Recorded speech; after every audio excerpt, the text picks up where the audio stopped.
Here he comes. All right, welcome everybody. Let's call to order the regular business meeting of the Board of Education for Community High School District 128 to order. If I could ask everyone to stand, please recite the Pledge of Allegiance. To the flag of the United States of America and to the republic for which it stands, one nation, under God, indivisible, with liberty and justice for all. All right, good evening and welcome back, everybody. That was a very quick summer. More than that. Okay, let's go roll call, please, first. Jim Batson. Here. Don Carmichael. Pat Rudy. Here. Lisa Hessel. Here. Kevin Huber. Here. Karen Lundstedt. Here. Casey Rooney. Here. Okay, so we know Don Carmichael out this evening, right? Okay. All right, so tonight we will have a public hearing on the e-learning plan, which I expect will be relatively brief. We'll open it up for public comment. We'll have updates from our new school board reps, which we want to welcome and look forward to what, well, they're not all new, I should say. Okay, there's one veteran in the midst. Then we'll have the superintendent's report, some good news there. We will approve the consent vote agenda, which we reviewed earlier in the month. Then we'll have brief updates from facilities and finance, program and personnel. And CETA? Nothing? Okay, IASB? Okay. And then we will have a brief executive session tonight. And other than to return to open session, there's no action being taken tonight. Right. Okay. All right, any questions before we start? All right, so Dr. Lee, we had some good news today. Well, we want to start Dr. with Grudy, we did have some good news, and and you know, a picture always tells a story. So we have a little video here, I think, that will really kind of tell a story. Today we are here at Libertyville High School at our new pool. It's about 4:15, together with our divers who will be having their first practice at Libertyville High School, together with our swimmers. It's an exciting day, exciting time. I'd like to have a couple of the girls talk about what it means to have diving practice together with the swimmers all at the same time. So we're all really happy because for the last 15 years we've been diving at Vernon Hills, and we finally get to come to our own school and dive here, and at the same time we get to dive every day with the swimmers, which we didn't get the chance to do before. So it just helps us like bond more with the team. Yeah, and I also think that's really exciting because it connects us more with the community of Libertyville High School as a whole. Go Wildcats!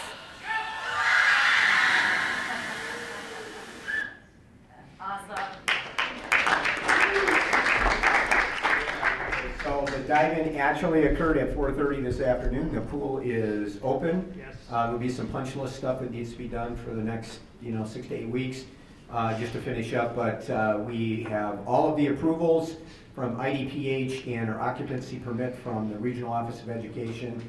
And yes, indeed, go Wildcats and go Cougars when they are using the pool as well. Awesome. So thanks to everyone for their assistance and support. We will have a grand opening, ribbon cutting, and open house at a date to be determined now that we're in the pool. So we'll be setting that up, and we want to invite certainly village officials, former board members as well, and other key people that worked with us on this, on the community.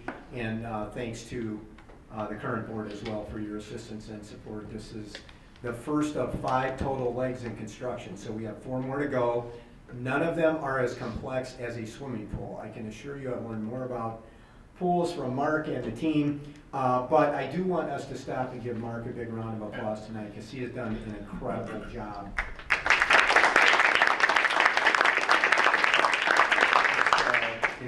Way beyond what kind of a regular buildings and grounds director would do. He's done a phenomenal job with everything. So, Mark, thank you, and I think maybe you and I will actually get a night's sleep tonight, which is a good thing. Okay. All right, we're really excited. So, Pat, we'll turn it back to you. I think we want to thank everybody. So I know, Brian, you had a big role in that. Probably everybody. Dan, you've had a big role in it. And once I start naming names, I know I'm going to get in trouble here. But really, I think everybody in the administrative team had a big role in it. I'd also like to thank the team from Gilbane, who I think has done a really great job. And all the community members that really, I think, spearheaded this. It's probably 5 years ago now, 4 or 5 years. Oh, 5 years, yeah. At least. And just all the hard work that the people in the community did really to bring this forward, to do the studies that really helped us to design the pool that is right for LHS. Okay, and I look forward to having everybody having a chance to see it. It's a remarkable facility, and I think just a great addition to the community. So thank you to everybody that had played a role. All right, let's declare the hearing open on the e-learning plan. And I'll turn it over to you. Thank you. The state of Illinois has passed legislation that updates provisions allowing Illinois schools to use e-learning with students to replace emergency days. And in response to that legislation, we've developed a plan that addresses the criteria that are required. So in your packet, you saw the outline of the D128 e-learning plan, and I'd just like to review the major responses of our team to those legislative criteria, and then we'll open the floor for public comment on the plan. So the district offered last year, during a period when there was very limited legislation governing how we would implement an e-learning day, we offered an e-learning day because we had used more than the number of emergency days that are already built into our calendar. So we build a calendar that includes some emergency days that we don't have to make up at the end of the year. It is our intent with this e-learning day plan to use those emergency days first before we would call an e-learning day, as we've done in the past. But because we had the opportunity to pilot a day last year, we learned from surveys of the community and our staff that the components that we built into this plan adequately addressed the needs of students and families in terms of the ease of access to complete attendance on the day of the e-learning plan.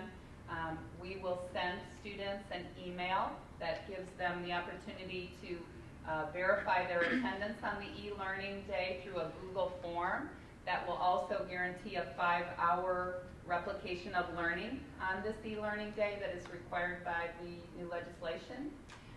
We will also provide via district email e-learning assignments from each teacher that align to the current course curriculum, that extend learning, that provide opportunities for practice, and that would take the students no more than 35 to 40 minutes per academic class period on that e-learning day. Obviously, they wouldn't receive something for lunch or study halls.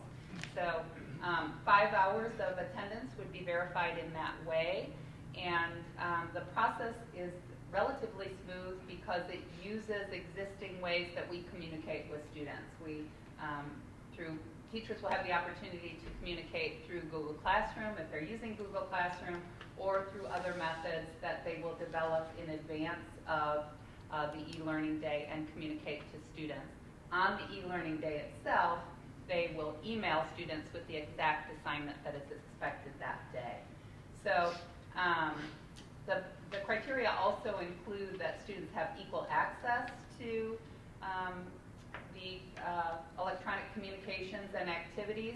That's one thing as a district that we've done since we implemented our digital learning strategy, that we do know whether families have internet access, and those that don't are offered the opportunity to use district-provided hotspots so that all of our students have access to electronic communication on e-learning days. So that's how we address that criteria. The legislation also requires training of staff, which we, again, because of our new calendar, have built-in mornings where staff is here earlier than students are. So we have some days that we can provide that training to all staff before we would use an e-learning day. The plan itself has been communicated to representatives of our union. That's another requirement of the legislation, is that we work with our unit to implement the plan. They've seen the framework of our plan, and we have agreed with them that once the plan is presented to you to pass a resolution approving the plan, and then it is sent to the Regional Office of Education and is approved by them. We will work with our staff to further develop the protocols, the training, and the communication of our e-learning plan, both to staff and to students and parents. I mentioned that we did the pilot last year, and we implemented a survey afterwards to our staff and to parents. And over 90% of respondents to both surveys indicated that they were satisfied with the way that the e-learning day was carried out. There were questions dealing with meaningful assignments and with communication. Those also, vast majority of respondents said went well, but we'll use the specific feedback from those surveys to develop the protocols once this e-learning plan is approved by you and by the Regional Office of Education. So we feel like through this plan, we've really addressed all the new criteria, and we've done it in a way that should be pretty seamless for our students and our staff because it is built on existing practices and protocols that we have in place. So that's an overview of the plan. I can answer your questions about the plan, and then we can open the hearing for public comments as well. All right, any questions? Can you remind us how many people responded to the survey after the initial e-learning day? Yeah, thank you. We had 400 community members respond, parents and community members, 400 responses, and 150 staff members responded to the survey. And of the staff members who responded, 97% said it met their needs, and 91% of the parents and community members who responded said it met their needs. So we put that together relatively quickly last year as a response to the added emergency days. And given the time that we had to create that and the successful implementation of it, we feel like anything that we do that is in response to this plan will be even better received than what we've done in the past, because we'll have a little more time to develop the protocols and the communication.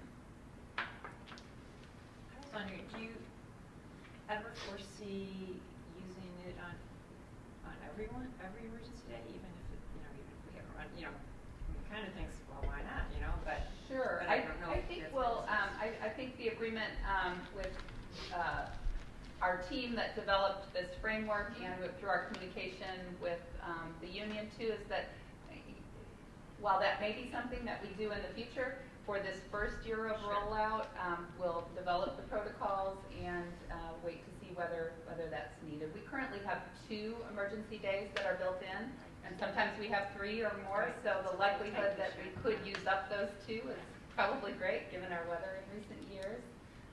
So that is our current plan, but yes, I think that certainly we can discuss doing this every time that we call an emergency day. And you'd mentioned something, obviously there's the unknown of if there's a power outage. Yes. It kind of throws everything a little bit, but I'm sure there's so kind of figured that out for you. Yes, so we did also build into the plan the notion that if something disrupts the components of the plan, either students receiving emails or power outages that prevent staff from being able to convey information, that we simply would do a do-over when students get back to school. I just have 2 practical questions. One is the attestation form that the students spend, 5 or 6 hours doing their work. Realistically, well, one, how is that actually going to handle? So they're going to fill out the form and send it in, and now what? We did also include in this plan, which we hadn't done with the pilot last year, 5 hours of time in which teachers are monitoring and responding to student questions and email. Their assignments will replicate that amount of time that students will require to complete assignments. So it will be a Google form that students verify that they are in attendance, they've checked their assignments, and then the completion of those assignments will provide evidence that they've spent the 5 hours of clock time. Yeah, and that was really my question. Is a form like that required per what the state's requiring us to do? Because otherwise it looks to me like a lot of work, because every student out there is going to just sign a form and say I did 5 or 6 hours. We are required to verify student attendance, and that to us is the most expedient way to do it, because it's just a quick yes or no on a form that they're submitting to us. And is there some automated roll-up that says, here's the 10 people that didn't sign the form, or is somebody going to be back there checking? No, 1,800 since it's a Google form, it can connect to our student information system, and it was very easy to verify the students who had registered attendance last year and those who had not. Okay. And then we follow up with those who have not and give them an opportunity to let us know why they didn't. Were they truly absent, or was there something, did something go awry with the form? All right, and then the last question really was, practically speaking, I mean, it's usually 8:30, 9 o'clock, 10 o'clock at night till we make a decision to close school, right? Or the teachers have like a lesson plan in the ready that they can communicate by 9 o'clock that says, well, we were going to do this in class today, but here's what you got to do at home, and it's really just a matter of them pushing it out. Yeah, we're going to work with our educators to talk about, too, we have some standard format of, if this emergency day were called, how would I take what I was presently doing and turn that into an e-learning day experience? Or what would be my That doesn't sound true. alternative that I already have prepared that I could share on the day of, so they're not scrambling to prepare something? Yeah, that's, That'll be part of our training Okay. and communication, and we'll ask educators to help us develop that part as well. great. All right, any comments? I liked it last year. Okay. Okay. All right. It was better for you than adding a day on to the end of the year to make up? It didn't interfere with your snow day fun? Okay. That's why we're building in the two. Well, we can do it 5 or 6 hours from 8 to 1 in the morning. How do we start so late? We thought it was important to include that teacher contact time in a given time frame, so that students who knew they might want help and support from their teachers would know that they were kind of bound by that period Yeah, sure. to be able to access their teachers if they needed to. So Yeah. if they did Yeah, choose that's- to go out and sled and do their work later, There's a they might not downside. have the same support. Yeah, but good. Okay, anything else from your side? nothing from me. Okay, otherwise I'll just ask, is there anybody from the public who would like to comment? I'll say something. My name is Katie Tellerico. I'm a pediatrician. And I'll just say this Katie, makes me can you, really sad. can you go up to the microphone and just introduce yourself again, Sure. so the audience on tape can hear you? Right here? Mike's right there. Right over there. You go. Oh, thanks. Behind the podium. Hi, my name is Katie Tellerico. I'm a pediatrician. And I just want to say this makes me sad, what's happening, because it's all over the pediatric literature that kids learn best via traditional means. So textbooks, notebooks, writing notes rather than typing things. And I know just maybe one day of e-learning isn't going to make or break their education, but to me, I'm just worried about the trend it's setting up, and it's just not in the best interest of our kids to do e-learning. I think it's convenient for parents who might have vacations scheduled, but as far as the child's education, it's not what's best for them. So I'm not really happy about it. I'm not surprised that so many staff are, because it's nice for them to not have to extend the school year into the summer. But I'm a little surprised by parents, and my guess is they're just not aware that the traditional means of education are so much more beneficial for our children. And look, to be clear, I think we're talking about maybe a day now and then. We're not talking about. Right. And I don't think one day is a big deal, but like you were saying, well, why not do this for all the weather-related days that are canceled? And so, you can just see what's going to happen in the future. And it's just disappointing to me. Well, otherwise it would be a day of nothing. You know what I mean? Like, Well, so, right. So You mean because they it- don't make those days never get made up. So Yeah, I think they should be made up personally. But so that was my point. Like, could we Yeah. maybe look into? So why aren't they made up? So again, I to can be, clarify let's, it. Yeah. let's be clear on that. So go. Yeah, I could clarify a couple of details that you addressed in your comments. First of all, we include in our calendar a greater number of days than the state of Illinois requires. And so the number of days that are greater than the 176 student attendance days that the state of Illinois requires, we don't have to make up. But once we get to, if we take this day, we'll only have 175 days of student attendance, like most other districts in our area. Tack theirs on to the end of the school year instead of building them into the calendar. And then your other comment, I agree, if all students did was e-learning, that, that wouldn't be the variety of experiences that we want them to have. And so if educators choose to set up on their e-learning day where students are taking notes from their textbook, they certainly could do that, and they don't have to provide any electronic evidence of that. It's just the assignment that our teachers provide. So we've heard your message, and we understand that all of the assignments that students do on this makeup day should align with what they're already doing in classroom and could take the form of reading the book that they're already reading or taking the notes that they're already taking.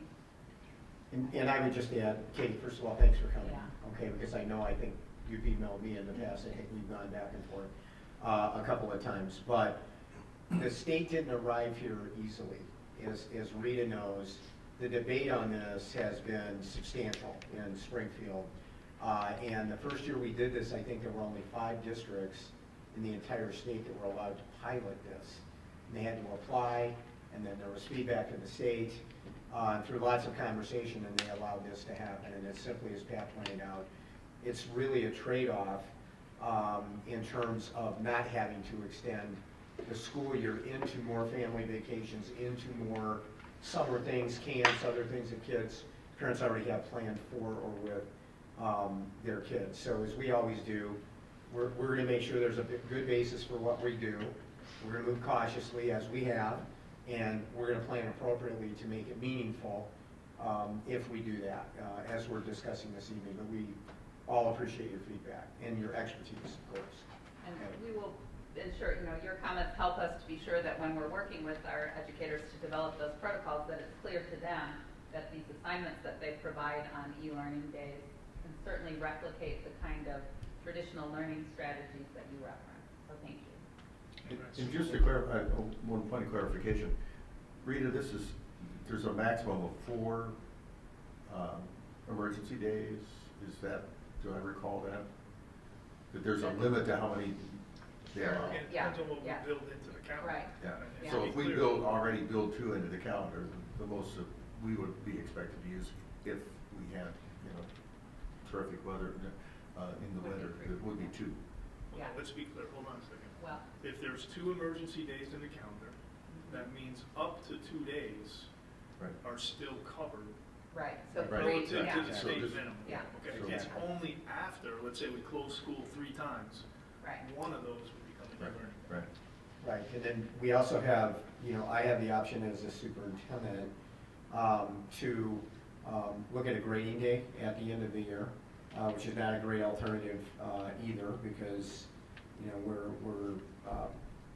it takes a lot of teacher work away at the end of the year. And what some school districts do, by the positioning of when winter happens, the next real time that you can do that is, as the board knows from our calendar, we don't have many holidays in the calendar. And we do that to maximize the number of days that we've always had in this district, but also to provide some balance to the 2 semesters since we went to finals before winter holiday. So the option then becomes spring break, right? And I don't think there's anybody on the planet that would say, okay, we're going to cancel our plans for spring break and we're going to go 3 days of school. So then you do what a lot of the elementaries have to do, and some of the districts that have 176 days, like Rita says, is they're going the whole next week. Their last week, they're going the whole week after that because they don't have 2 or 3 days built in their calendar. So they have to go a whole nother week at the end of the year. So all of that is kind of rolled into that. So Plus graduation is fixed, so that's a whole, yeah, we just quarter of the students have to, you can't change graduation, Right. it's booked, so they can't, graduate and then, well, I mean, I guess they could, but graduate and then come back and Right. still go to school for, it just is, it's pretty complex. Yeah. Right. Okay. Go right ahead. Yes. I know that a reason that I really benefited from the e-learning day is because I'm in some AP classes, and I know a lot of other people are, and the AP test is on a set date, so we have to have all the material finished by that date, no matter what, even if we aren't in school. So I need that day to be able to continue learning material even if I'm not in school. Very good point. Thank you. All right, so let me just sort of summarize a couple points. So I think what we're hearing is we're glad we have 2 in the calendar. Yeah. we want to make sure we have some in the calendar. Yeah. Because we want to make sure in the, rare times we have to close school, for the most part, we're going to still spend the necessary time in school. Okay? And so we don't want this to become, let's say, the next negotiating chip to say, well, we can shorten the school year by getting rid of the two things, right? Is that fair? Is that at least where this board is? We couldn't commit a future board to that, but I think we're here, we're saying we like the idea, it's well thought out, but we're going to use it very sparingly, hopefully not at all. Anybody object? What's that? Is it Mother Nature women? Yeah, I mean, and we'll see. So we'll see how it goes. I mean, frankly, if we ended up using 3 of these things, we may want to reconsider whether we had enough. What do we call them? Emergency days. Yeah. Okay. All right. Keep us posted because you still got a lot of work to do here. Yes, we will. All right. Any other comments? All right. Therefore, I will declare the hearing closed. We'll move on to the next part, which is to open up the session for public comment on any other topics. Anybody like to speak? Okay. All right. Under my report, we'll turn it over to the school board reps. I'll let you guys sort out who's going to go first. That worked out really well last year. Okay. Hi. Okay. Why don't you guys all start this time? Because, why don't you introduce yourselves, which school you're from, your name, what school you're from, and Year in school. you're in school, and tell us at least one thing we don't know about you that we really want to know. Okay. What did you do on your summer vacation? Something like that. I'm Abby Kemp. I'm a senior at Vernon Hills, and over the summer, my favorite thing that I did was travel to Breckenridge, Colorado. Nice. Are we all introducing ourselves? Just do your update and then. Okay. Congratulations to the Future Business Leaders of America members that competed at nationals this past summer in San Antonio, Texas. Students had a great time competing in test events, giving presentations to judges, and exploring the city of San Antonio, such as visiting the famous Alamo as a group. Special shout-outs go out to the groups that advanced to the second round of competition. Ben Fruman placed 9th in 3D animation. The team of Julia Lee, Mira Singh, and Ben Thomas placed 7th in Management Information Systems, and the team of Ben Goroshenko and Tyler Kading placed 3rd in Sports and Entertainment Management. Construction is continuing at VHHS. So far, students haven't noticed too much of an impact, such as potential increased noise levels. However, the courtyard is currently unavailable for students to dine in during lunch hours. One of the main concerns when starting the construction project was that there would be a parking shortage. To combat this, Dr. G asked for staff volunteers to park across the street at BD. 60 staff members volunteered to do this, so they were split into 2 teams. The green team of 25 staff members parks across the street every day, and the rest of the staff in the red team park across the street on days with increased traffic. Another change due to construction is that because there is no access to the east side parking lot, sports teams will now access their buses on Lakeview. Overall, students and staff have done a great job at adjusting to the changes that the construction project has brought. Over the summer, Mrs. Murillo held 2 Common App and college essay workshops to better prepare seniors who are applying to college this year. She helped students set up their accounts, learn how to navigate the Common App website, brainstorm topics for college essays, and she answered any questions that students had. It was very beneficial, and students left feeling more confident that they could handle the tricky process of applying to colleges. VHHS has added a school therapy dog named Basil to its learning support team. Basil will be at the school on Tuesdays, Wednesdays, and Fridays. Students at VHHS have loved when therapy dogs have visited our school in the past, since they can help decrease stress and anxiety levels. And so everyone is very excited that we will have a dog at our school on a more frequent basis now. Our kickoff dance was a huge success this past Saturday. Students had a great time dancing and hanging out with friends, with the main event being the senior lip sync competition. All 4 groups that competed did a wonderful job, but a special shout out goes to this year's winning group, Zero Gravity. This year, VHHS has offered a new opportunity to students called the Illinois Global Scholar Distinction. Students can attain this distinction by taking 8 globally focused courses from at least 2 distinctions, engage at least one globally focused service learning experience, and experience at least 1 global collaboration and dialogue opportunity, and complete and pass the Illinois Global Scholar Performance-Based Capstone Assessment, which requires students to choose, investigate, and take action on a global concern. Senior Addison Server says that she is excited to learn global collaborative skills that will better prepare her to thrive in a connected world. VHHS has hired 17 new staff members for this school year, including a new counselor, Mr. Avila, and a new CRC secretary, Ms. Fuentes.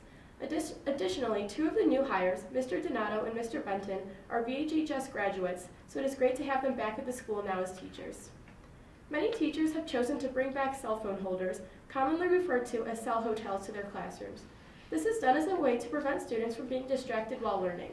Some teachers have the students put their phones in right away when the bell rings every day, while others choose to use it as more of a punishment if a student is caught using their phone at an inappropriate time. Overall, the cell hotels seem to lead to students being more focused while in class. My name is Ella Blaker, and I'm a senior at Vernon Hills, and this summer I went to Europe with my family. This year, the Peer Tutoring Center and the Academic Resource Center is back with improvements and new features created by the Exec Board in conjunction with Dr. Young. And this year, we have a new app created by Exec Board member Drashika Asher with assistance and background app work done by computer science teacher Mr. Lucan. We also have new modern furniture in the ARC conducive for a modern learning space that includes tutoring sessions, group work, or individual study.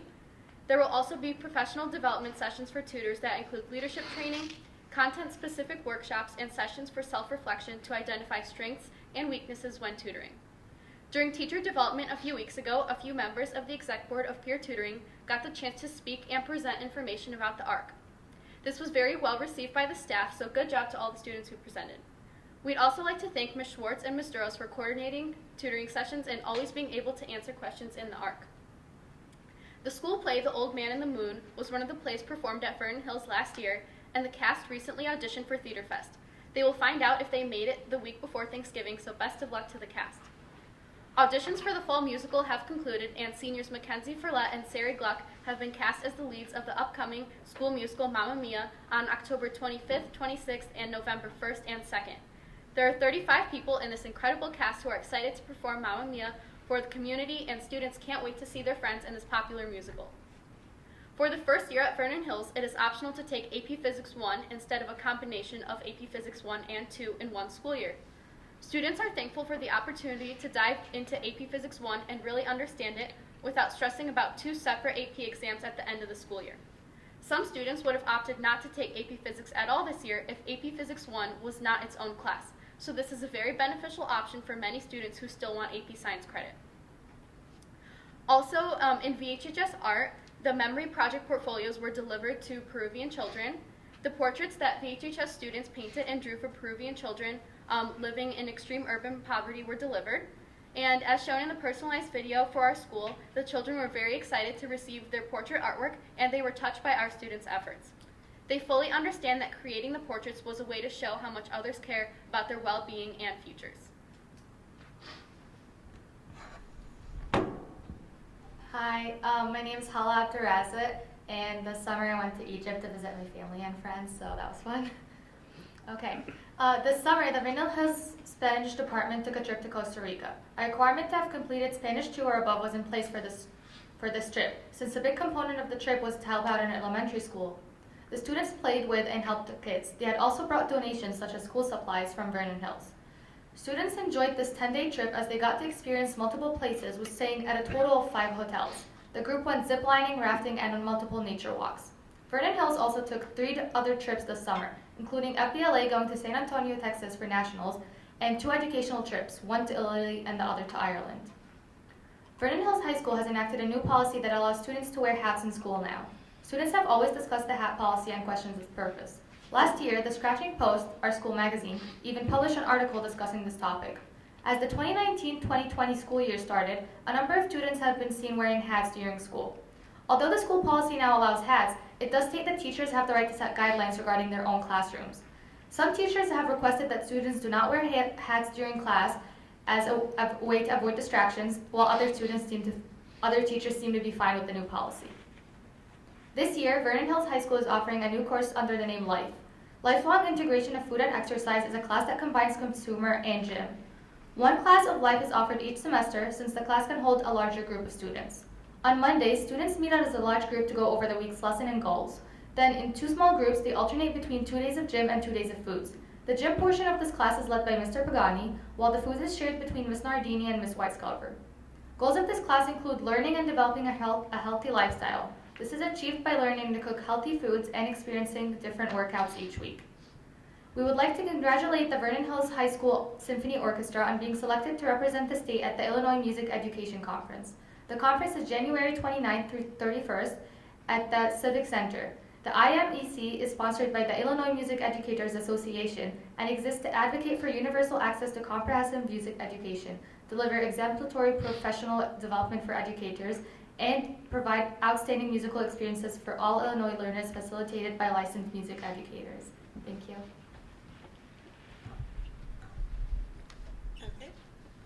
I'm Kat Corliss, and I'm a senior at Libertyville High School. Something that I really enjoyed this summer is I was able to go with my church on a mission trip to Corpus Christi for some hurricane relief. So to start us off, we're happy to report that freshman orientation went really well. Lake Crew, our school program that welcomes freshmen, had extremely spirited leaders this year, guiding the freshmen around the school on their tours. With different themes, including chefs, dinosaurs, Hawaiian themes, and more, to welcome freshmen to the spirited world of Libertyville High School. We're also pleased that we had new student tours led by student ambassadors to help transfer students get a better understanding of the school before they start the school year. In regards with parking, the carpool system that started last year has continued this year, and by and large, everybody loves it. Participating seniors came onto campus over the summer to paint their spots with people that are in their carpool. The designs are a fun and creative way for students to personalize their parking spots, and we're excited to see how it's helped many other seniors ensure on-campus parking, save for just a few who didn't get selected in the lottery. We're thrilled to welcome the new staff members that are joining LHS this school year. We're lucky to have such a talented team of teachers at our school, and everybody looks forward to getting to know these teachers better.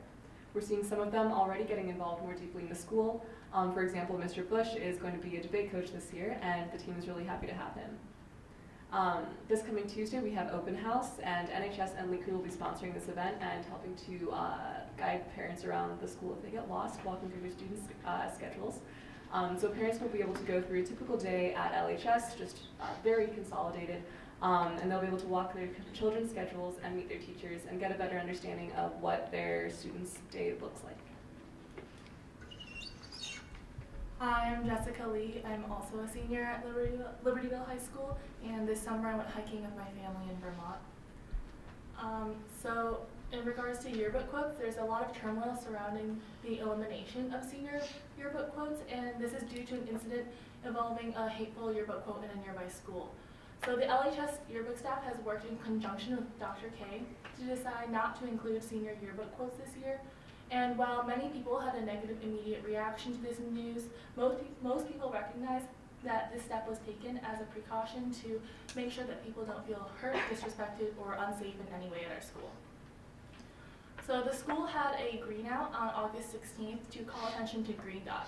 And Green Dot's a huge hit at LHS, and many people showed up wearing all green to highlight their dedication to the fight against interpersonal violence and to show their support for healthy relationships. Life of a Wildcat has been expanding recently to include more students in spreading their message. In the weeks before school started, Dr. Nelson, the Health and Wellness Prevention Coordinator, contacted a group of seniors who expressed interest in promoting the message of Life of a Wildcat, and she has created several committees to lead future Green Dot events as well as to lead Yellow Ribbon Week events. So Yellow Ribbon Week this year is the 2nd of September through the 13th of September, with the first week being about self-care and the second week being about suicide prevention. So there will be visits from therapy dogs as well as Black Cat Yoga and a lot of other events. And there will also be spirit days to further awareness about mental health. My name is Maya Gavrilovich, and I'm a senior at Libertyville High School. Over the summer, I went to Serbia to visit all my family and friends. So a record number of 6 students have made the all-state show of Aida this year. Aida is an Egyptian love story with music from Elton John. The students are Rachel Erdman and Albert Sterner as leads, Jason Sakili also in the ensemble, Sarah Donofrio as keyboard 2, and Noah Kublank as first violin. Lastly, Maya Gavrilovich as student assistant director. The fall musical of All Shook Up this year has started up, and everyone is extremely excited for the show's magic to come together. Jazz Ensemble will be playing at the state at Illinois Music Education conference at Peoria Civic Center on January 29th through the 31st. Wind Ensemble has also been invited to perform at the 2020 North Central College Band National Association, also known as the National Band Masters Association Conference at DePaul University. This will be held on February 1st, and LHS is one of 2 high schools to perform at this conference. For athletics, all LHS sports have started up and are having amazing practices. The football team has had their first scrimmage on Friday as well, and all of those who have attended had a blast. At the end of the school day today, Mr. Woods announced that the new pool is open and the girls swim is beyond excited to start swimming in their new pool. We want to give a huge congratulations to Ethan Burkhart for placing first at state for track last spring, continuing his long-running winning streak. This past Friday, we had our state march of the year with the marching band following Ethan throughout the school. It was great to see everyone celebrating a fellow Wildcat success. Now, for last, we have Dr. Kalentis to share one more piece of good news. It's definitely good news. And you, as a board, do so much to support our staff and send us such positive messages of the respect you have for our work. But I want to share with you that this past week, one of our staff members was a literal lifesaver in our building. English teacher Karen Lemaistri was teaching her English class. A student was eating an apple. The student began choking on the apple. He stood and made the sign that he couldn't breathe. He began turning pale. And without a moment's hesitation, Karen moved to the student, conducted the Heimlich maneuver, ejected the piece of apple from the student, and quite literally saved the student's life. While that's amazing in itself, what's more amazing is after checking in with the student and making sure he was okay, Karen went back and taught the rest of her classes the rest of the day and acted as if, you know, this is just routine standard operation when you are a high school English teacher. So we are deeply grateful to Karen's calm, cool demeanor under pressure, and her ability to intervene when a student was in jeopardy. I know this is something, you know, that as a board, our staff takes very seriously. Not only do we educate our students, but we're always trying to protect them when they're in our presence. And I just wanted you to be aware of this tremendous effort that was made last week. Great, great news. Yeah. All right, anything else? Fantastic job. Look forward to meeting you guys. Do a great job of helping us understand what's really going on in buildings from your perspective. The rest of this stuff is kind of routine and boring, to be honest with you. So we really appreciate what you're doing. I can just tell by the length and the detail in your reports that it takes a lot of time. And I know you're really, really busy, so really appreciate your commitment and dedication to making that happen. So please keep up the great work and bring us all the good stuff. Well, just bring us all the stuff, okay? Because there were some mixed messages in there, which was really great. I mean, that's exactly what we really want you guys to do. So thank you very much for everything you're doing. Okay. And as Kat we'll see you at lunch. Yeah, and as Kat will tell you, the other thing is, once you finish your reports, if you feel it necessary to go, you can exit stage right. Okay. You're welcome to stay, or you're welcome to leave. Okay? So, but we know how busy you are. Yeah, don't feel.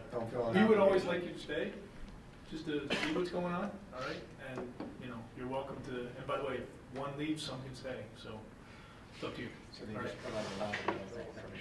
No, you can do whatever. I mean, it's here. Do whatever you need to do. Thank you. Oh, that was great. All right. Just out of curiosity, on the highway, do we train people as a matter of routine on those kinds of things? Yeah. Well, most of our campus safety team gets trained in CPR each year and refreshed. But we have our school nurse and campus safety team.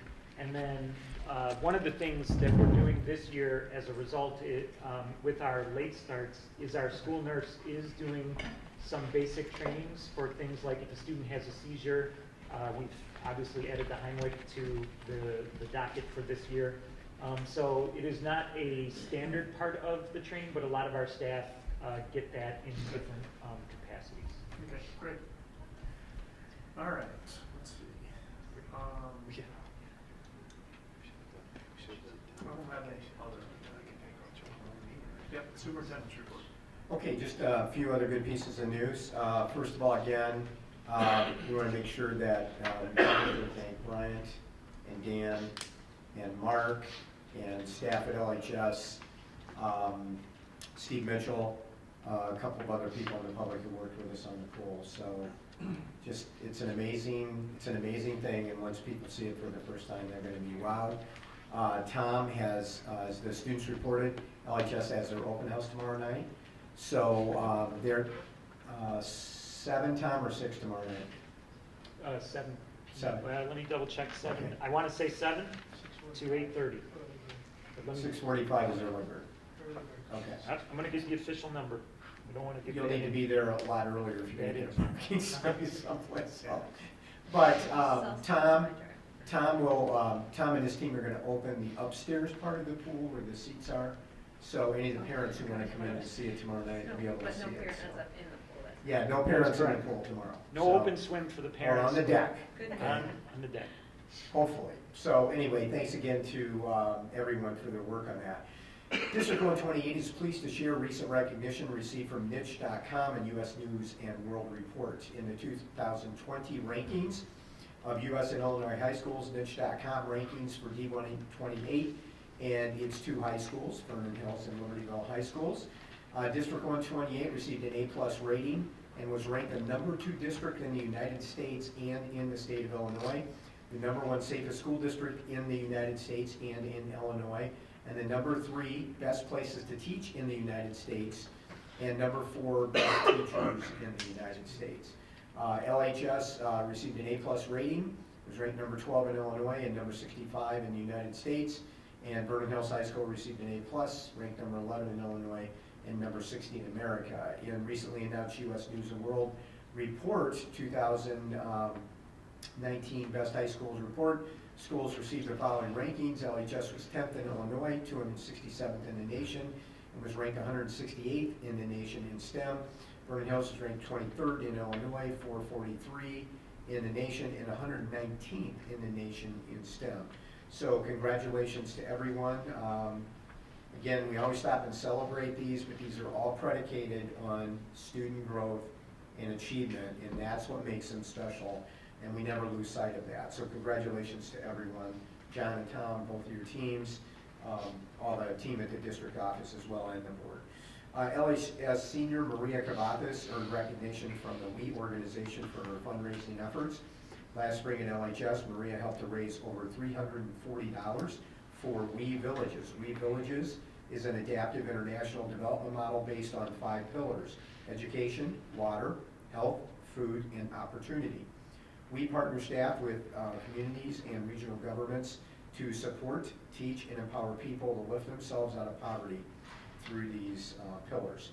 And the last, and the good news for me tonight, is we want to recognize board member and board vice president Jim Batson, who has recently been recognized and will be awarded Illinois Association of School Boards Master School Board member status again. And Jim, I know you've been doing this for a long time, and you work at that very hard on behalf of you as well as the board as a whole. So on behalf of the administration and the board, we just want to congratulate you for earning that distinction again.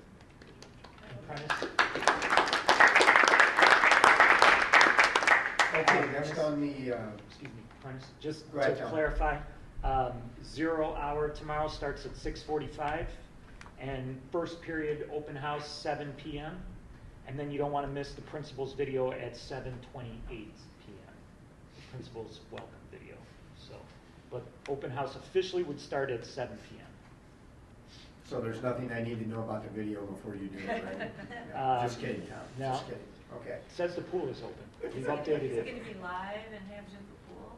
Yeah, we did a last minute update today, so it's got the pool is open. Okay. I guess we better be there, Pat, because, you know, we might have a little mop-up to do. It'll be great, Tom. Your stuff is always good. You and John. Okay. It's going to be a big deal, it sounds like. It sounds like it's going to be a big Never deal, know. right? Now you can't disappoint us, Tom. Well, now we have the pressure up on, Yeah. on, you know, at the board meeting, right? That's right. So, Get into Sundance next year. yeah, for sure. Okay, next on the superintendent's report is approval of the FY20 budget, just as an overview. The board has spent almost 5 hours in discussing the 2020 budget, 3.5 hours in a standalone session in August, just on the budget, and a little over an hour at the budget hearing a couple of weeks ago. So I'm going to turn this over to Mr. Stanley, who will do a quick overview of that 5 hours of work and investigation the board has done, and then we will have a recommendation for the board to discuss and vote on. So Dan, turn it over to you. Hi. Hello. Hello. Hello. I'm Dan. This will be shorter than the other ones we've had. Our remote desynced, and so I'm going to have a code word. I'm going to do like caca. That's the code to go to the next slide. So just a recap, I guess, for those of you who may or may not remember. A few things the district has done over the last several fiscal years is they've abated $18.5 million in property taxes that's not collected, the amount of property taxes that they could have collected under the law, and so that is real relief that has occurred in the past. The second thing that is often highlighted is reducing the number of district level positions, resulting in the savings that you see there every year. But the other thing that I wanted to point out is, I try to bring this up and talk to you about it regularly because property tax relief is important, and even reminding the board that the board has enacted property tax relief in the past that, due to the nature of the way property tax laws are, continues to have an effect each year and will forever until maybe the laws change or there's a referendum or something like that. But in 2014, the levy was reduced, which lowered the property taxes, but then what it does is essentially what you do is you lose 1 year of the CPI increase that you could have gotten. And so because of that lowerage in that 1 year, that is now turned into about $1.1 million each year that the levy is automatically not as high as it could have been had the board not taken this action in 2014. And that continues to have an effect on your finances. Yeah, that was in the middle of the 5 years that we did the abatement. So 2 years tax levy decrease and then 2 years abatement. So again, for the purposes of helping the people that weren't here at the time, there was 1 year where essentially, correct me if I'm wrong, but we didn't abate, right? And in order to basically make up for that, we came back and did this action. Yeah, the goal for that 5 years was to keep the property taxes we collected flat for 5 years. Collect the same amount from the 5th year as we did in the 1st year. So in order to do that, because the 1 year was actually went up a little bit, we made up for it by bringing it down the next year in 2014. And to Dan's point, because that levy was reduced, it will have a forever effect on the district in lowering the amount of taxes that the board could have taken. Correct, and that's just how the system is set up, and so essentially you can take action 1 year that will have a forever impact. And we try to make sure you're educated and you know that about it. It's a really important decision that you make each year. So, so just wanted to highlight that. So the expenditure assumptions, we've seen these, we've talked about these. We've added the 2.4 FTE. The salary increases that you see there for the ESP 12-month administrators, and then teachers, department soups, the average that's listed there. You know, the context for that is, you know, this is the first year of a 3-year contract that we have, that we've negotiated with our teachers union, and so there's give and take in all those contracts, and so this is the first year of that. You'll see different numbers in the years 2 and 3 out from that. And why will we see different numbers in year 2 and 3? What's going to be different than this year? Well, the biggest reason is the structure under which teachers are paid is significantly different in the future, and so it accounts for teachers on average having much longer careers in the district, partially due to Tier 2 in the pension system, where they'll have to work till they're 67 in order to retire, rather than the current system they can go till 60 or earlier if they've qualified. So that's kind of added into there, but essentially the average teacher compensation increase year over year would not be as high as what you'll see here, or even what we probably had in So prior it was years. planned between the board and the union negotiating, it was planned that those average raise numbers will be smaller in years 2 and 3, correct? That's what was negotiated. Okay, That's great. correct. Just wanted to clarify. The other thing is medical insurance. So we have a big decrease in that. Now, the biggest reason for that is the current plan we were on was discontinued by NIHAP, the insurance pool that we're in. That was not something we wanted or chose to do. That was something we were kind of forced into. So that had a significant change on our medical insurance costs. But on the flip side, there was an increase in the family dental to kind of try to offset some of that change. And so those dollar amounts are represented there. And another new thing this year that we're really excited about, that we're still working the kinks out. There's a number of people that have already hit this match and have their $500 now. So we're really excited about that, is matching dollar for dollar for every employee that works here. Yeah, so that's on the expenditure side. On the revenue side, what is built into there is the CPI increase for 2019, which is a 1.9%. A big assumption that's in there is lower interest income. So, rates are going down. I don't know if you paid attention to the marketplace, right? Rates are coming down. So that means you're not going to get as much of a return on the chunk of money you have, but also because we're doing these wonderful projects like finishing the pool, doing the construction here, there's less cash now to invest. And so you'll have less in that way. And so we've adjusted that. I've even adjusted it down from where you've seen, was it 2 weeks ago that we were here talking about it? So another thing that kind of counterbalanced that was CPRT, corporate personal property replacement taxes. There used to be a tax in the 70s that was on, we have real estate tax, which is right on the property and the building. But then there was a personal property tax on all the stuff in the building. That was discontinued in the 70s, and there is now a tax that was replaced, replacement tax, that was put into place that we get from the state. That amount, we got official word from the state that's going to go up next year by about $150,000. So I've adjusted that because otherwise I would have come in over budget on revenue for that, and that wouldn't be good. So that's the core of the revenue assumptions that are really in there. Otherwise, everything is pretty much as you would expect. The one thing that feeds into kind of a weirdness that I'll talk about, essentially our surplus this year is overstated. And it's overstated really for one simple reason, is this is the way we get breakdown from property taxes. So the way we get property taxes, and for those of you who live in Illinois, you've got a schedule that kind of pay your property taxes on if you choose that schedule. We usually, historically, how much property taxes we get before June, and then we get the rest after June, like July, and then the big one in September. Well, if you can see the history here, you're back to 2014, we got, call it 51%, 2015, a little more than 51% there, 2016 was a little bit more, so we're kind of trending, getting a little bit more earlier, and then 2017 was a huge, huge jump. Anyone remember what that was? I've asked you this every meeting, so. Right, prepayments, right? There was a federal change in the federal taxes, and so a lot of people decided to prepay their taxes to comply, or to try to make that work for themselves. That was an outlier. So we know that's an outlier. So we're moving that from the equation. Had we removed all the prepaid taxes that we got, we would have been right in line with probably 51.5%. But then something happened this June. We only got 49%.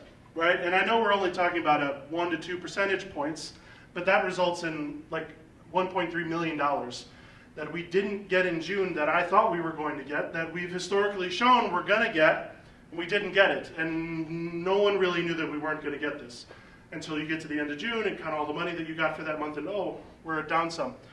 So essentially all that means, that doesn't mean we're not going to get the money, that just means we're getting it in July, which is our new fiscal year. And so that is $1.3 million that now we are going to be getting in fiscal year 20 that really we should have gotten in June. But I can't control when the county distributes the money. So that is a huge impact on what our surplus is for this year. So if you look at all our total budget for the entire district, all funds, all departments, all buildings, everything, revenue at 90 million, call it 91 million. Expenditures at just under 115 million. Now that is a huge deficit, right? $24 million deficit, but wait, that's because we're doing all these wonderful projects and we're paying cash for them. So that's going to be reflective of that. So you need to really remove all those projects out of the equation and go to what I call operating, our operating expenditures, our operating funds, to get a true idea of what the district is costing on an annual basis. So this year, our revenue's at 91 million, expenditures 86.6 million, with a surplus of 4.3 million, which is higher than we would have anticipated. But the biggest reason is because it's overstated by 1.3 million because of the timing of the property taxes. So in a nutshell, this represents the 3.3 is roughly the increase in the expenditures over the previous year, which takes into account the raises, the building costs, and all the different departments and everything that's going on. So what's next? Budget adoption. We have that recommended for approval tonight. And then after that is tax levy discussions to really begin in September. And more October is really when it would hit in force to really talk about that that process. So with that, that's the information we have for our fiscal year 20 budget. Any questions? Thank you. Any questions? So, and just one question. So where will this be posted on the website, or will it be posted on the website? Where will what be posted? This presentation. If I'm a resident and I want to know what's going on in the budget, is this a good summary? We've had the budget posted on our website. All 92 pages of it. Well, that one is only 30 pages. But this is a really good summary, right? So can we post Oh, this? no, you're fine. So, You keep it. Dan, can we post this with the budget? We might be able to. I have not created this with the eye of making it ADA accessible for our website, so I'll have to do that. But we absolutely can make this available on our website. Okay. And if we can make it available on the website where anybody that doesn't know what they're doing can find it, because I know sometimes when you dig these things, you usually got to go find Board of Education, and then you got to find something else, and usually like 3 or 4 clicks later you find it. So. Yeah, I mean, there's just, I think at the end of the day, there's just a lot of stuff that we post on our website that we have to, and so it's hard to kind of organize it. All right, let's think about it, because we still get feedback that people don't know, and your first slide there summarizes a lot of good things. The other slides, I think, give a very high level, good summary of the budget and all the discussions we've had on this. The only thing I would change on this presentation is to spell out CPPRT. So people know what that is. I did spell it. You spelled out CPPRT. Oh, define it, you mean? Yeah. I'm glad you know what CPPRT, but I have to listen to you every time you say it, because I don't know. We had a quiz show and they said, what does CPPRT mean? I don't think I saw it. Can we put a link on like the homepage? Well, let's just think about it. I think we got, that's something, how do you get on the landing page? The first thing is flashes budget. We'll figure that out. Right. Well, and the reason It's for a really good highlighting summary. particularly CPPRT here is because that has changed since the meeting we had 2 weeks ago. Yeah, no, but I'm talking about the whole presentation. It's a good presentation for the average resident to see, read, and you know, it's well done. Okay, and I think we should share.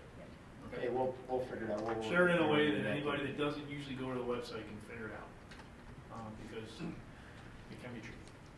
All right, so well done. I would like to compliment you on all your hard work for our budget discussions. It was 5 hours. It seemed like 50. That we were Change that a little bit. But I honestly believe that, you know, every year we're getting better and better at this, and at least in the however many years I've been here, which is a few, this was the clearest year for me. Okay, I felt very comfortable knowing where we're at. I felt like things were very transparent. I think you're still digging into a lot of good things. Like I told you, I've heard from at least one staff member how much what you're doing to clean up the accounts and do all that is helping them do their business. So there's a lot of good things going on there, and I think you deserve a lot of the credit for that. So I just want to say thanks for all your hard effort there. It makes a difference, big difference. Yeah, Gives us the opportunity to ask a lot of questions maybe you don't want to ask, but that's the way it should be. Okay. Well, 2 comments again. I mean, the years that I've been fortunate to work with the board, we've spent every year at least 5 hours on the budget. And the board has certainly in the past and certainly this year has done its due diligence again. If you attend those meetings, they're very detailed and they're very back and forth and they're very challenging. And that is the role the board should play and that we should play in looking at using taxpayer dollars. So I want to assure the public again that we have those meetings, they're working meetings, they're deep, complex, detailed over time. So, you know, the board certainly does its due diligence on the budget.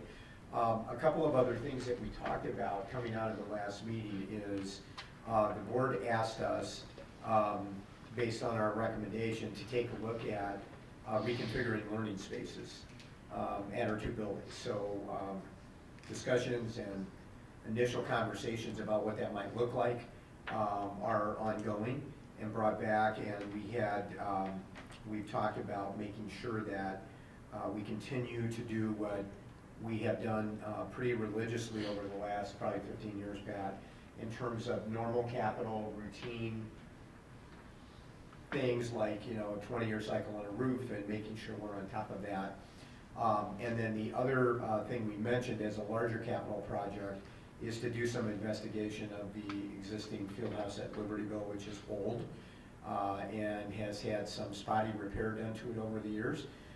That's starting to you know, show its age. So we can do some work on that too, and then the board can take a look at that as part of our overall conversation, not guaranteeing any of those things will be done, but we would have the ability to have that information in the board to make some recommendations on the board to where we might proceed. Okay. Just a couple questions on that. Is the field house something that's worth touring to see what's going on there? I don't know that I've ever toured that or Right. Right. What do you think? Yeah. I mean, would it reveal the shape of the field house and make an impression that says, well, because the more I mentioned this to Tom this afternoon or tonight when I came in, and it seems like every time I bring this up, it sounds like something we need to seriously. I think it might be useful at our next committee meeting to go up at Libertyville table.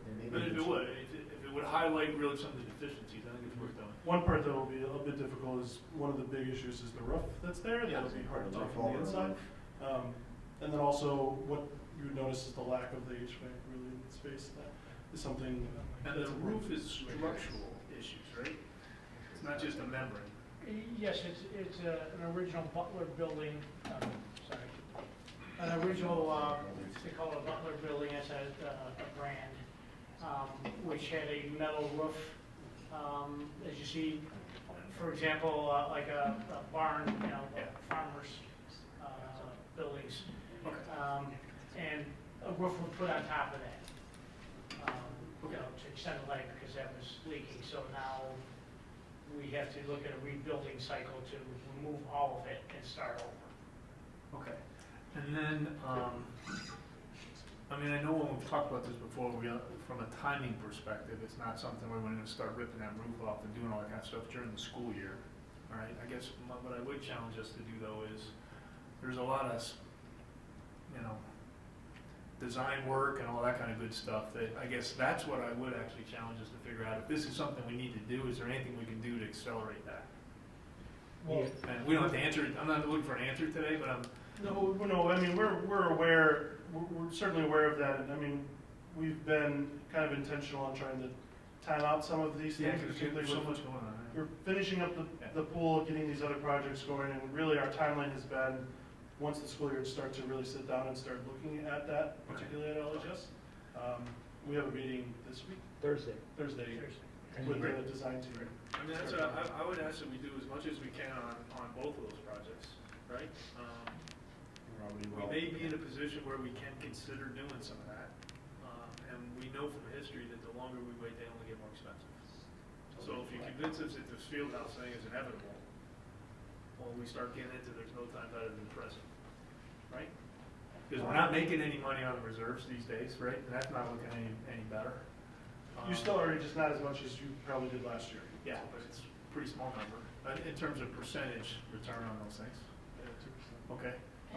Guaranteed construction costs are going up more than 2%. When you have 4% unemployment, 3%, 4% unemployment, the guaranteed construction costs are going up a lot more than 2%. Okay. Everything's more expensive. Yeah. Okay. All right. So again, a lot of good, exciting things going on. So, Pat, with that said, the administration, would recommend the approval of the FY20 budget. Okay. Is there a specific motion with an amount in it that we need to do here? As presented. It's as presented, and it's really, it needs to be documented. That's the last part. Okay, so is there a motion to approve the fiscal year 2020 budget as presented? I move to adopt the FY 2020 budget as presented. Second. Any further discussion? Roll call, please. Batson. Aye. Grudy. Aye. Hessel. Aye. Huber. Aye. Lundstedt. Aye. Rooney. Aye. All right, motion carries. Great job. Thank you. And just one reminder, this is one of those things that every single board member has to sign the cover page for the budget. So we have 3 originals that every single one of you need to sign before you leave here tonight. Right, this is loosely translated. Don't dare leave without signing. We've had that problem. We will We'll find have to you. call you in the parking We lot. will right? find you. Right. Okay. Okay. All right, next up on the superintendent's report is resolution for e-learning days. And the administration is recommending the approval of our e-learning days plan. As presented earlier, we had the required public hearing on that with no additional questions. So Rita, is there anything else you want to say here? Appreciate the board's approval of our plan. All right, is there a motion to approve the e-learning plan? So the question is the same here, do we have to read this whole Well, you got a whole resolution in the packet. resolution? Yeah, go ahead, what's your Or reading? just reference it? Say the resolution as presented. Yes. Okay. As presented in your packet. I move that District 128 adopts the e-learning program district-wide as presented. Second. Any discussion? Roll call, please. Grudy. Aye. Hessel. Aye. Huber. Aye. Lundstedt. Rooney. Batson. Aye. All right, motion carries. Okay, thank you. Rita, thanks for your work on that as well. LHS pool parking Well, this is update. a team. Yeah, of course it is a team, but the team needs leadership, so great job. LHS pool parking update, I think, unless you have other questions, we're pretty solid on both of those areas right now were addressed tonight. LHS BHHS additions and renovations update. If there's no tangible update and work's continuing on the projects at this point, if there's something kind of exciting and new, and John, went out and actually put a cornerstone down today, that would be exciting, but Mark. Yeah, no, when you get a chance, if you drive by in the daylight, there's a lot of structure going up on the east side of the building, Yeah, so looks there's a lot of good. progress, so you'll be surprised and pleased with the progress that's gone on so far. All the rain today probably was Well, interesting. They hampered it a little bit, but we had a real rainy spring, so we'll. Got a whole lot of dust down around the It construction knocks site now. down some of the dust, so. But I'd like to say thank you to the board and to all the members on the team for the pool. Everybody put a lot of work. We overcame a lot of obstacles along the process, and I played a small part in it of a large team. And I thank you for your support. And I just want to say one thing. I just wish the board could have been there, as well as everybody that participated in it today. I went up and I stood up in the bleachers and watched all the kids, and you could hear them giggling, and just the excitement before they jumped in the pool. It was very gratifying to see that. I wish everybody could have experienced it. The film doesn't do it justice, and I know the people that were there. It was a fantastic moment. Imagine that as your high school, one of your high school memories, right? You were the first group of kids who got to jump in that first time in the pool. That's pretty amazing. So, That probably won't happen for a while. Again. yeah. Not here. Probably in our life, yeah. Not here, and probably in our life. So one other piece of history, that I don't know, you two guys may remember this, but once upon a time when we were starting conversations on all these capital projects, there was a pretty serious conversation. I know Alex was a big advocate of adding another person to the facility staff to be our eyes and ears on all these projects. That never happened. Mark has shouldered all of that himself. So I want to make sure that doesn't go without noting, because that was, at the time, there was a pretty serious argument that we got to add another person, we have too many things going on, one person can't do it all. One person's been doing a pretty good job. That one person would kind of say, yeah, Well, we're it going to hasn't, only been me. It's been well, the whole team. I whole agree team with that. in the office. But you've and clearly all the done it fun without line. having a dedicated person that would run around all day and just kind of keep an eye on the contractors and stuff from a D128 perspective. So we appreciate all the hard work that's going on there. Okay, but it's clear there's a lot of teamwork down the table, and certainly more to come. Dr. Gilead's beginning to appreciate what he's got going. Just two real quick questions on the pool, though. One, I always forget the answer to this question. Will there be public access to the pool? Just like the old pool. I just don't, It'd be no so, different I don't than remember what it is. So already, I just don't remember what that was, to be honest. yeah, so there's a. Did I get two questions? That's one. There's a few programs that are offered to our public. So we have public swim every Sunday. But that public swim, meaning anybody from the public can come in and Anyone swim? from the public can come. It's very low cost for them to. We also have a master swim program at Libertyville. They swim between both schools, so between Libertyville and Vernon Hills. There's learn to swim programs throughout the year and in summer. There's Cats Aquatics that we work with that is open to the public. And again, they swim at both pools. There's a diving program at Vernon Hills that's offered to the public. So there's quite a Special Olympics utilizes the pool each week. So there's a lot of time, I think. So the answer is really yes, and it's the same as it was. I just couldn't remember. And the public can find all that information on the websites for both Vernon Hills and Libertyville under athletics, and there's an aquatics page that lists all of the available. All right, because that's one question that I think I've commonly had. The other one, which I'm going to make sure we all have the same answer to, is why didn't you put windows in? And I honestly forgot. I thought there was some technical reasons, so I did talk to Tom about this earlier today. And it's important to be able to respond to this one correctly, because most people think we just didn't want to spend the money. That wasn't the issue, okay? It was a technical issue, and that with windows there would be too much glare on the water. And that is, from both a safety perspective and a variety of other perspectives, undesirable. And so the coaches really wanted it the way it is. Okay, and I think that's important for all of us to know, because I will admit, I've been asked it first time somebody did this, why aren't there any windows? So the safety piece, what happens when you're outside, obviously you have the sun covering the whole pool, and so the reflection of the pool is the same. When you're inside and you have windows, you have dark spots and light spots, and those create spots in the pool where you can't see somebody that's at the bottom of the pool. And so if you have those windows, a lot of schools, what they've done is gone and either covered the windows up or shaded them. And so one of the things we wanted to make sure, and is to make it safe for everybody. And so by not putting windows in, it's a safe environment. So like today, when they swam in it with the lights on, you can see all the way to the bottom, and you can see the kids that are in the pool. Okay, all right. I just know that question's been coming up. Correct. Rather than mumble through it, I thought we would get that. And really, if you may or may not recall, the gym that's getting built, there's not really windows on that top part either. So for a similar reason, not that there's a pool in there, but similar reasons in terms of the glare and everything. Okay, great. Sorry to drag on. I just want to make sure we're clear.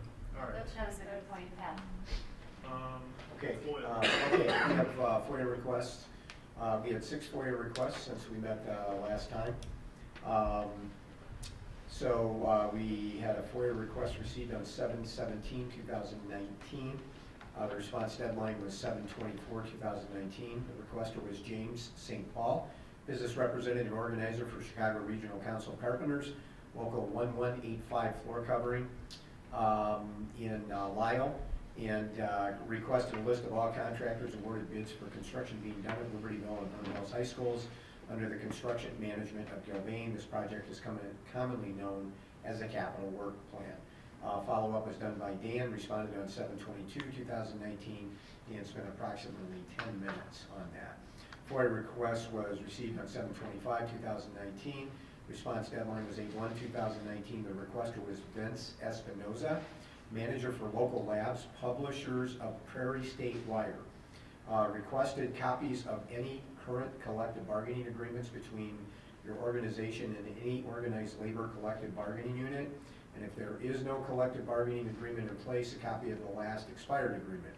Additionally, we are requesting electronic, preferably non-PDF, such as CSV, Excel, or text data, with the following data points for all employees represented or not by any organized labor collective bargaining unit: first name, middle name, or initial, last name, employment email address, start date, department, job title, compensation, compensation type, full-time, part-time, hourly, organized labor collective bargaining unit name, if applicable. Follow-up was done by Brian Kelly on 7/30/2019, approximately 20 minutes. Request was received on 7/31/2019. Response deadline 8/7/2019. 5-day extension deadline is 8/14/2019. The requester was Joseph J. Henderson and Son on Old Grand Avenue in Gurnee. Requested all, number 1, all bonds, payment, performance, public or other, posted or obtained with regard to the construction of Libertyville High School Aquatic Center. Of course, there were no bonds issued. All contracts awarded to or otherwise entered into with Gilbane Building Company from July 31st, 2016 to July 31st, 2019, including the contract for construction or construction management of the Libertyville High School Aquatic Center, any bond or letter of credit posted with or obtained by the district from Gilbane Building Company, or a surety on its behalf relating to construction of the project from January 1, 2016 to July 31st, 2019. Follow-up was done by Dan Stanley. Responded on 8/14/2019. Time spent on the request approximately 4 hours. FOIA request received on 8/2/2019. Response deadline was 8/9/2019. The requester was Tanner F. Tanner at K12transportationresearch.com. Requested all special needs transportation contracts which covered the 2019-2020 school year for CHSD 128 and includes the estimated annual contract value. Follow-up was done by Dan Stanley on 8/6/2019. Time spent was approximately 10 minutes. FOIA request received on 8/2/2019. Response deadline 8/9/2019. 5-day extension deadline was 8/16/2019. The requester was Matthew McNeil out on US Highway 45 in Libertyville. Requested, M. McNeil at IBEW150.com. Requested all invoices and certified payroll for all affiliated customer services incorporated for the period June 2001-2018 to present. Follow-up was done by Dan Stanley on 8/16/2019, approximately 2 hours. The last FOIA this month was received on 8/19/2019. Response deadline was 8/26/2019. The requester was Keith F. Galloway from DRG Holdings LLC in Coventry, Rhode Island. The information requested was transportation contracts with your current transportation vendor. Follow-up was done by Dan Stanley. Responded on 8/20/2019. Time spent a few minutes. So again, it just underscores if you added the time Dan spent yeah, I mean, so, you know, I'm But you also need to know Carol is just as involved in responding to them too, and keeping us organized, because there was lots that I remember having a month of doing, and so that is incredible. Carol helping, keeping us on track, making sure we have what we need. So the bigger point again, of course, you know, we need to respond to these under Freedom of Information Act, but we want the board and community to be aware of that in a month like this month. You know, you've got 6 to 8 hours tied up just doing FOIA requests when we're trying to get things built and swimming pool and a budget approved and all kinds of Brian's trying to get people hired and all of those kinds of things. So anyway, and Pat, believe it or not, that concludes the superintendent's report. All right, great. Lots of good news going on. Okay, next, the consent vote agenda. We reviewed it 2 weeks ago in committee. If I could just ask for a motion to approve the consent vote agenda as listed. I motion to approve the consent vote agenda as listed. Second? Any discussion? Roll call, please. Hessel. Aye. Huber. Aye. Munstead. Aye. Rooney. Aye. Batson. Aye. Ruby. Aye. Okay, motion carries. Facilities and Finance Committee, Chairperson Huber. All right, we're going to go ahead and I'm going to throw it right over to Dan. You want to talk about the district copy paper purchasing contract? Yeah, that's as was presented in the committee. It's using the state contract to purchase the paper. Nothing new? No. All right. Any questions on that for Dan? You want us to approve that contract as presented? Yes? Can we have this motion, please? I move that we approve the contract with Midland Paper for copy paper, $32,842.80. Second. Questions? All in favor, say aye. She's got to call it, doesn't she? Go ahead and call it, Carol. Huber. Aye. Munstead. Aye. Rooney. Aye. Batson. Aye. Rudy. Aye. Hessel. Aye. All right, moving on to B, the Vernon Hills High School health and vending contract. That was also in our materials. Any further? This was new from our committee, so the time we had the committee, so Vernon Hills looking at adding a healthy vendor. Due to the nature of this contract, that it will end up perhaps generating more than $1,000 of revenue for the building. The board by law has to approve that contract, and so that's what's presented here for your approval. The terms are pretty straightforward for that. Is this a different vendor than what we have today? Yeah. And we don't have any existing obligations with the current vendor? We do not. Okay. Are we outside the trial period? I know there was a trial period in there. Are we in that trial period right now? Are we outside it? It's like there was like this trial period where either party could say, we're not going to do this. Are we still in that period right now? Yeah, my guess is we're in it, but You know, I'm I not don't know when exactly it sure, started. but It might well, not start the contract isn't in Okay. place until you approve it. So Are the machines here though? I don't know. yeah. All right, sounds good. So this will make it permanent, I guess, you know, for the length of the contract, right? All right, can we have a motion to approve the health vending contract as presented? Move to approve the health vending contract as presented. Second. Thank you. Lundstedt. Aye.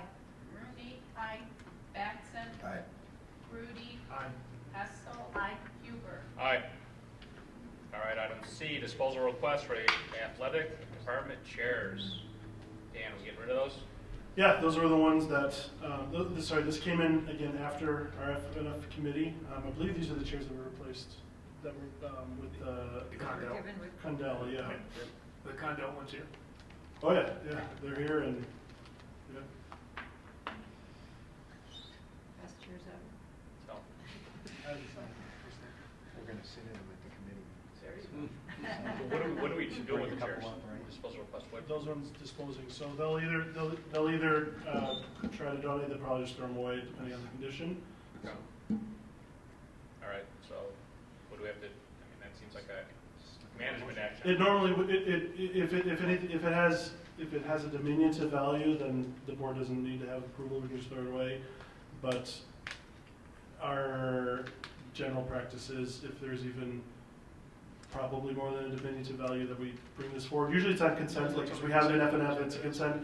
This just came in Why you after don't that. see these very often. It's on the consent vote agenda, we talk about it, we pass it as part of the consent vote agenda. This is being pulled out because it just came out. Yeah, because it came afterwards, yeah. Okay. So who's going to dispose of them, the athletic department then? Or B&G. Okay, because I mean, we just need to be careful on the motion in terms of how exactly what the motion does. Just group the disposal of the LHS athletic chairs. As presented. Yeah. I move to approve the request to dispose of equipment as presented. Second? All right, questions? No? Rudy. Aye. Batson. Aye. Grudy. Aye. Hessel. Aye. Huber. Aye. Lundstedt. Aye. All right, anything else on finance, any members of the board have? I couldn't help but chuckle when you said the perfect chair, because as I left LHS the other day, I saw the perfect chair still sitting there. Right, from the auditorium days? Oh, the old It's one? still, is it there for memorial purpose? What is it? Those are nice. They are nice. Is there anything else that you need to get through us Remember we tonight? had the big thing, and it's still there reminding us that there was another secret. Yeah, it's still. All right, we are done. Finance. Program and personnel, Chairperson Batson. Thank you, Dr. Grudy. First up on the PMP is the 2019-2020 Cats Aquatics Agreement. So this agreement came in after the PNP meeting. Brian McDonald and John Woods talked to Cats Aquatics. We reviewed it, made a couple minor, changes here and there. Reviewed it. We just, had some good discussions with Cats Aquatics. Obviously, we'll review it again now that LHS pool will get through this year, and so we can look at next year for the Cats Aquatics agreement just to make sure that we're all on the same page. But everything has been going smoothly with Cats Aquatics, and Brian and John both have a good partnership with them and our aquatics director. So our recommendation is to sign the agreement again for another year. We have a motion to approve the agreement. I motion to approve the Cats Aquatic agreement as presented. Second. Any further questions, comments? Actually, I do have a question. It's in regards to lifeguarding, because we've had, some members that are part of this talk to us about concern, particularly LHS, and then also particularly because the pool is now so big about it. So I just wondered, that doesn't seem to be addressed, like who's responsible for hiring and So Cats Aquatics, when they're in there, they need to make sure that they do have lifeguards, and then for our programs, that is under the umbrella of the district, we need to make sure that we have lifeguards. So the difficulty, and we're actually, now that we're back in session, we're going to have a discussion, I think, with both aquatic directors, athletic directors, how can we better recruit lifeguards? So the problem right now finding lifeguards is that some of these programs will be an hour or two in length. So to bring a student that wants to work for only an hour or two, that's hard. You know, they're so busy. And again, the ones that are lifeguards generally are water polo players, swimmers, or there might be another sport. So they're busy as it is. And to say, hey, we've got a program at night, we need you to come in for 2 hours, and you're going to get paid for 2 hours worth of work, and by the time you get your check, because you only worked 2 hours this week, and after taxes, it's so hard. So we need to really look at the recruiting that we're doing from our own students. We've tried to hire adults in the past, but again, that's difficult. But if you add up all the hours of all the programs, you might be able to get an adult in there. Unemployment's so low. So yes, it's a struggle. So we're actually going to sit down, hopefully in the next week or two, with aquatic directors, athletic directors, and maybe involve our lifeguard teachers at both buildings, how we can better recruit lifeguards that cover all of our programs. Masters and the Sundays. So it includes all of our programs that we have to have lifeguards at. So Special Olympics, Masters swimming, and Cats Aquatics, and so you start adding them up. There's So, and then like during the PE classes during the day, we do have teachers in there. We also have an aide that is lifeguard certified. And then if there's times during the day that maybe the aide isn't available in the pool, we could have one of the students during their PE class also act as a lifeguard. And so yes, it's a challenge. I Yes. never thought about it. Yes. You brought it up. And is there a, if they don't have the adequate lifeguards, they have to not So have the. you're not supposed to have the program going if there's not a lifeguard. But the other question I had is, it was interesting, I haven't seen that agreement in a while. The annual cost for the pool is about the same as a one-day meet. Correct. If I read it correctly. So Right. my read, that seems like a pretty good deal for the Cats. Let me just go over background again. You'll remember all this because we went through all of this, and Karen may well too. Cats Aquatics for about 25 years was actually the district's program. Okay, we hired other people. We did a separation.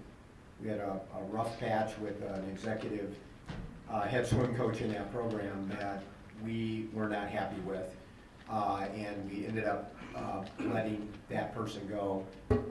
And Steve Mitchell, who some of you have met with the pool work, Steve and I, when I was in Brian's role, actually put our relationship back together, and we made a joint decision at that point that Cats would still be an associated group with the school district that would get preferred status so it can continue to operate, right? Because that's what we founded it for in the first place.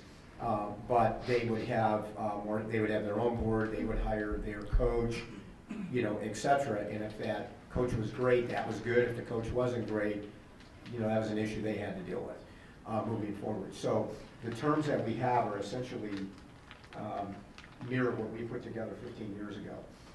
And financially, for them to survive, to be able to have a program and serve swimming and diving in our two communities at the level that we do, we have to keep the rates flat where they're at. So that's how that has evolved. How many kids are in the program, roughly?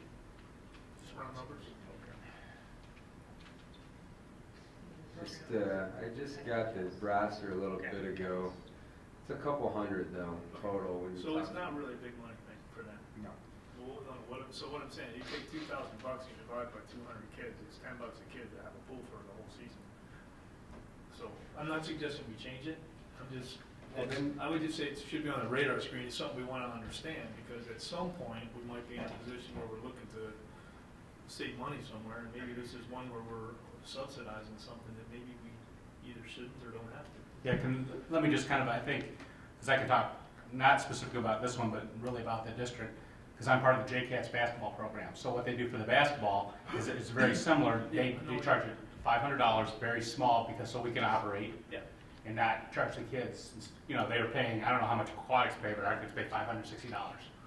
And so even $10, $570, that becomes, you know, they're paying a lot of money. We do charge, the high school does charge us a lot more when we have our tournaments, so we cover the cost of security. Yeah. And in fact, we overpay for security because they're already there. They're a fixed cost, but we pick up that cost.